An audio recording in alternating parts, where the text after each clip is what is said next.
What up, guys? Swifty here. In case you missed it, I joined Coach T for episode 2 of Coach T and Swifty doing Chicago Bears 360.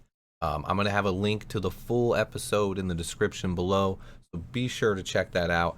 But if you don't have time for that, here's a quick recap of it, but make sure you check out the full video if you want to see everything we had to offer. This is just a taste, guys. Enjoy. This channel over Swift Sports Network. He's going to provide you. Look at it. He got the T-shirt. Swift with the gear today. We'll show it off He's again. going to provide you with the hot takes throughout the week, the updates on player personnel throughout the week. Swift, you got to get me one of them shirts, bro. I know you got the merch. You got to. I know where it's at. I know where it's at. Triple X, by the way. Coach T, a bet guy. I'm still in defensive line shape. It's easy. I think you're being lazy as a GM when you just go out and try to get name brand players and say, "Oh, come in." I'm putting all the clues together. Again, McVay said it: 4 to 6, 4 to 8 guys are system agnostic guys. You don't build entire rosters off of just these name brand guys, all stars. At some point, you got to coach. At some point, you got to develop a system, right? You have to develop a system. You coach to that system. And then once you get about 80, 90% there, then you go out and get you some dudes, right? You decide what positions you need your dudes at. Obviously, quarterback, obvious wide receiver, obviously cornerback, right? But then you have to still find guys that fit that systems that still do. So, what's your thoughts on that, Swill? Yeah, I think building a team through free agency and spending big money in free agency is not a great long-term plan.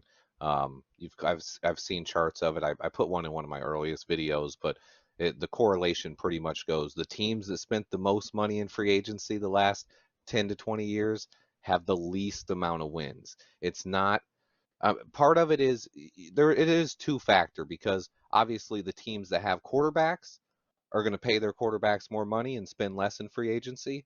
So the teams without quarterbacks are the ones that's going to spend more.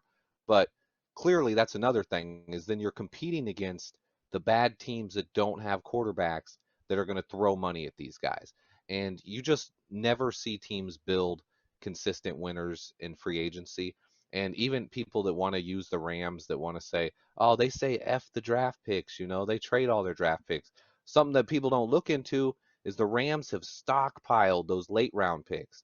They've traded their first, they trade all their first round picks, but guess what? First round picks are 40% hit rate anyway. So what they're doing is actually smart. They're getting rid of those first round picks, bringing in proven talent like the Jalen Ramseys and the Odell Beckhams and the guys they're trading for, the Von Miller. They're trading their first round picks for proven talent, but then they're using their second and third round picks to trade down and accumulate more picks. And even though they haven't had any first round picks, they've had the fifth most draft picks in the entire NFL the last 10 years. So they're a team that, and a lot of those guys they drafted, Cooper Kupp, Aaron Donald, those are guys they drafted, Robert Woods. They built that team up through the draft initially, got to the Super Bowl with Jared Goff, and then we're like, sorry, Don Burr, Jared Goff's a bum. We got to trade him. And they went out and got Stafford, and boom, look, they won a Super Bowl. And that's how it is. But they built there through the draft, and then they acquired the other pieces they need, the missing pieces. But I just never think spending big money in free agency is a good move. And you see, the Bears were in the top 5, the most free agency money spent the last 10 years. But guess what? We weren't getting a lot of wins for it. I mean, it was helping us stay competitive some years when we probably should have been worst in the NFL, but we spent all that money in free agency, so we go 7-10. But was it worth it? Probably not. We probably could have had a worse season and then got a top 5 draft pick the next year and been better off. But I think the that's thing just you my said take. that's important is long term, right? So this is Hmm. not basketball, right? It's not you draft a guy and we're playing with 5 people and those 5 people play offense and defense. We got a total of 13 players on the field. You have to fill out a 53-man roster, right? So build through the draft. First of all, decide what system you're going to run. The system is most important, right? What do you want? What is your offensive philosophy? What is your defensive philosophy? What are you doing on special teams? Right? Build through the draft. So draft guys that fit specific roles within that offense and or defense, right? And then decide where your system basically has value at, right? So your system values players at this spot, right? That have this certain specific skill set. Now, if you start talking offensive linemen, particularly interior offensive linemen, this is just my opinion, right? Guards and centers in a gap power system, particularly guards. Let's just talk guards. To me, those guards can be found in the third and fourth rounds. Right? To say, Swift, while I'm setting this thing up. Hey man, that's a great segue to get into it because that's something we got to talk about. I mean, just what you mentioned earlier, how we can get a guard late. Everybody on Bears social media and DIY, they say our top two needs: wide receiver, guard, because that's looks like the holes in the depth chart. But when you look at how deep this draft is and some of the guys you can get late at guard, like Chris Paul, Chase and Hines, uh, Cade Mays. There's some guys you can get in even the fifth or sixth round. I think could come in here and be potential starters. I was talking to a buddy on Twitter about it earlier because he DMs me occasionally, and he said, "Oh, we got to take a guard in the second because Poles loves those athletic guys." And if you look at Kansas City last year, they drafted, Creed Humphrey and Trey Smith, both scored really high on the RAS athletic score system. And I was like, all right, so I threw those three names at him that I just did, and I was like, these guys should be available in the fifth and sixth. What are their athletic scores? Because I hadn't seen them yet, but I had seen them on tape, and they looked athletic to me. And he came back, and Chris Paul and Chasen Hines both had over a 9. I think they were around 9.5 out of 10 on the athletic scores. And I was like, there it is. Those are the guys Poles looking at right there in the fifth round. If he can get a guy like that, real athletic guard who can come in and move and be powerful, I think that's what we might end up doing. Yeah, man. You listen, you make a great point, man. And I want to point this out specifically about the drunk uncle. And I tried to emphasize this with the drunk uncle, right? Take.